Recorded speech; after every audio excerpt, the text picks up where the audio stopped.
Kottayam medical കോളേജിൽ നഴ്സുമാർ വസ്ത്രം മാറുന്ന മുറിയിൽ ഒളിക്യാമറ വെച്ച യുവാവ് പോലീസിന്റെ പിടിയിൽ. നഴ്സിംഗ് ട്രെയിനിയായ മാഞ്ഞൂർ സ്വദേശി ആൻസൺ ജോസഫിനെയാണ് ഗാന്ധിനഗർ പോലീസ് കസ്റ്റഡിയിൽ എടുത്തത്. വിവരങ്ങളുമായി സനോജ് സുരേന്ദ്രൻ ചേരുകയാണ് കോട്ടയത്ത് നിന്ന്. സനോജ്, ഇത് എങ്ങനെയാണ് ഈ വിവരം പുറത്താകുന്നത്? എത്ര നാളായി ഇത്തരത്തിൽ ഈ യുവാവ് ഈ ഒളിക്യാമറ വെച്ചിട്ട്?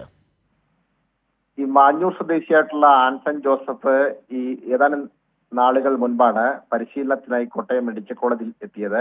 ഇദ്ദേഹം നഴ്സിംഗ് കോളേജിൽ മെഡിക്കൽ കോളേജിലെ ആശുപത്രിയിൽ നഴ്സുമാർ വസ്ത്രം മാറുന്ന മുറിയിൽ ഒളിക്യാമറ സ്ഥാപിക്കുകയായിരുന്നു. ഈ നഴ്സിംഗ് ട്രെയിനി ആയിട്ടാണ് യുവാവ് അവിടെ എത്തിയത്. ഇദ്ദേഹത്തിന് ഈ ആൻസന് ശേഷം വസ്ത്രം മാറാൻ മുറിയിൽ കയറിയ ജീവനക്കാരിയാണ് ക്യാമറ ഓണാക്കിയ നിലയിൽ ഫോൺ കണ്ടെത്തിയത്. BSc നഴ്സിംഗ് പൂർത്തിയാക്കിയ ആൻസൺ ഒരു മാസം മുമ്പ് മെഡിക്കൽ കോളേജിൽ എത്തിയതാണ്. പരിശീലനത്തിന് വേണ്ടി എത്തിയതായിരുന്നു. പിന്നീട് ഇദ്ദേഹം ഡ്രസ് മാറി പുറത്തിറങ്ങിയ ശേഷം പിന്നാലെ എത്തിയ ഈ ജീവനക്കാരി ഈ ഫോൺ ഓണാക്കി വെച്ചേക്കുന്നത് ശ്രദ്ധയിൽപ്പെടുകയും ഉടൻ തന്നെ അവർ ബന്ധപ്പെട്ട അധികാരികളെ അറിയിക്കുകയുമായിരുന്നു.